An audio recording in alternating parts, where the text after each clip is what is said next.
got some good coffee. And what would be really good with this is some brownies.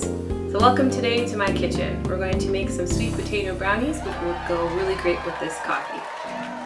So in order to make sweet potato brownies, the first thing you need is obviously the main component is sweet potato. All you need is just over 1 cup of sweet potato. Then you'll need half a cup of almond butter or any nut butter of your choice, a 1/4 cup of cacao powder, and then some maple syrup for some sweetness. And if you're feeling naughty, you can add a little bit of dark chocolate in there or chocolate chips just to give it a little bit something extra. So the first thing we need to do is peel the sweet potato. You just need to cut them so they're gonna fit in your pot when you boil them. Because what we want is a mash that would work great as a binding agent for the sweet potato brownie itself. See how it's main component and super duper special. What people don't know about sweet potato, it's got a lot of health benefits. Something about quarantine.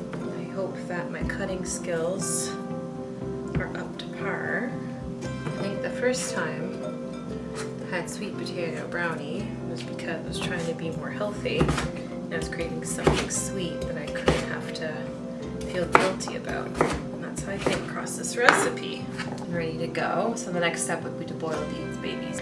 So we have the sweet potatoes in a pot with water and that just needs to boil. So I'm thinking that might take anywhere around 10 to 15 minutes. So the consistency that you want, you just gotta stir them a little. It smells quite nice actually. I love sweet potatoes. You wanna just be able to pierce a fork through it and they kind of break apart. And this is perfectly good. And you're gonna have to dump out the water obviously and put the potatoes in another bowl and mash it up to add it to your brownies. So incoming we have potato. So I took out a separate bowl so I can mash them. Dump all that out. I already have dumped out the water. As you can see, it's just potato. So nothing out of the ordinary. You're just gonna mash these babies until they're smaller babies or smaller pieces. Now the recipe I'm following here, or that I found online for this, doesn't specify if it's supposed to be cold potato or warm potato. But in my past experience, when I've made this dish, I've always used warm potato. This would be a good time, well that kind of gets all happy and orange and stuff. You turn on the oven to 350 degrees and then try to get a pan that's quite small because there's nothing in this recipe that helps the brownies rise, so I would suggest something like this. And another thing is because everything's a little bit moist and sticky and it might stick to the pan itself, I would suggest something just to kind of lubricate it so that way it's easier for you to take out the brownies when it's baked. So I'm happy with that consistency. I did put aside a measuring cup here just to give me an idea how much a cup would be. I don't want to estimate too much for this recipe.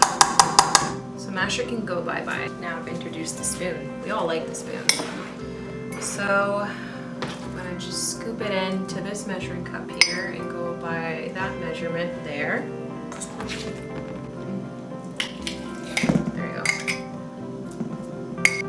Mashing as I go so I have a proper measurement. Now, you're gonna have a little bit left over if you didn't measure properly like I did and the potatoes are too big, but that's okay. You can always warm it up and use it for something else. Now, this measurement is just over a cup here, and that's okay. We want just a little bit more potato so that everything can bind better. So I brought here a bigger mixing bowl because I find with all the different ingredients, especially with the cocoa powder, it goes everywhere. So I'm going to so that's kind of what we're looking at here. Then I have the almond butter, the cocoa powder, and I have the maple syrup. And these measure cups here were pretty good. They are, I think KitchenAid, I'm not sure, but either way, it has a little measurements on them, so it's really easy to measure everything out. good thing about the cocoa powder is that not only is it gonna bring it some chocolatey goodness, but it also is gonna change it the color to what brownies are supposed to look like. Mix that all in, all one mixture. So everybody's happy that you have everything incorporated here. I'm gonna add some good old-fashioned Canadian maple syrup. It says right on the bottle, so you know it's real. And I would eyeball it, like maybe a couple tablespoons.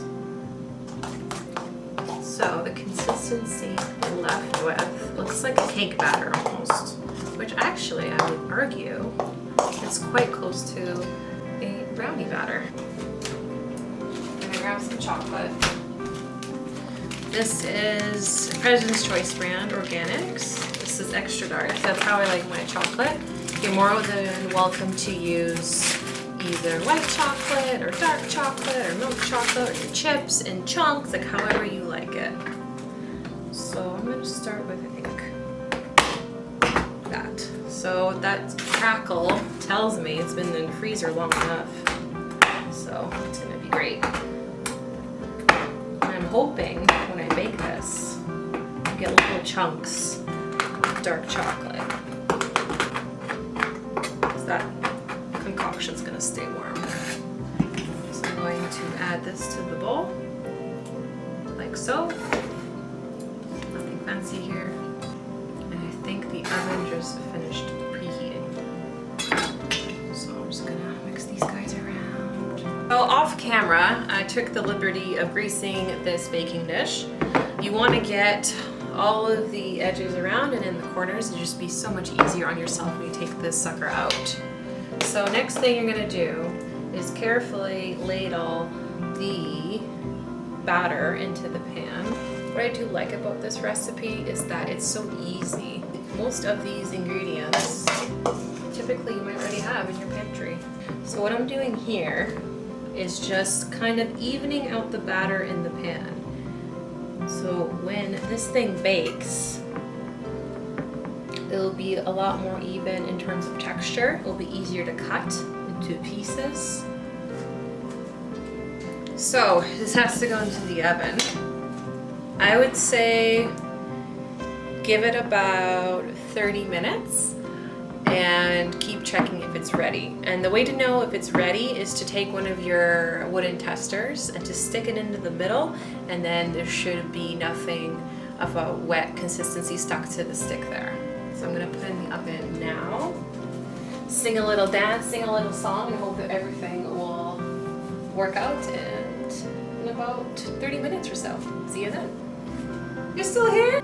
It's time for a coffee break. Welcome to the period until we wait until this thing bakes. Wow, 30 minutes is a long time. I wonder how many coffees I can drink. Just one. I'm only gonna drink one coffee. Maybe 2 coffees. I did want a coffee with brownies there when they're done baking and all. Yeah.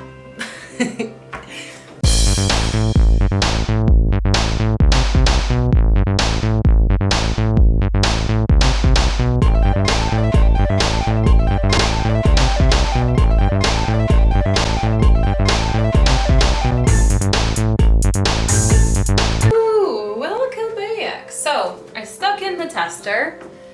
Let's see, I don't know if you can see on here.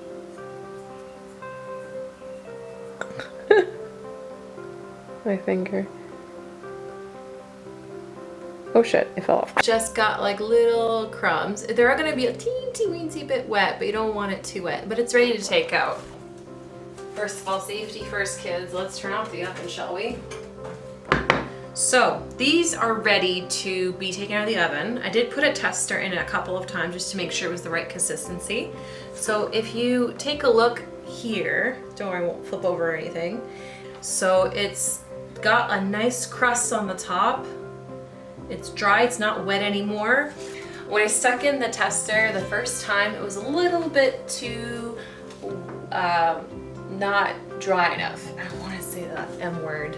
Yuck. It's been about 45 to 50 minutes that this brownie loaf has been in the oven. So it was time to take it out. Now, I know it might seem tempting to dig into this now, but it does have to sit and rest for a little bit. Because if you try to shovel this baby out right now, it's not going to look the way you want it to look, and it's still a little bit mushy. It needs to kind of sit there, get cozy, harden, and then you can take it out. And I would advise, as I'll show you later, take a large plate, carefully with a spatula, take out the whole thing, and then finish it cooling on that plate, and then you'll have a very nice fudgy brownie that you can munch on during the week or one sitting. You do you, boo. You want to eat this whole thing in one sitting? Do it. So I'll see you in about 15-20 minutes while that cools down. So welcome back. It's been about 20 to 30 minutes for this baby to cool down. The last thing we need to do is transfer it into a plate. This looks like a proper plate. It should fit it nicely. Now this is the tricky part. You don't want to break this trying to shift from point A to point B. You could try doing this, flipping it over, but I personally would prefer a spatula. Carefully, I would go around the edges here. There you go. So I'm getting it out carefully. Just the nature of the brownie.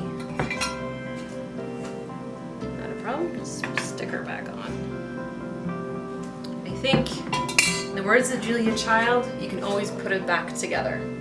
So it's still in a fragile state.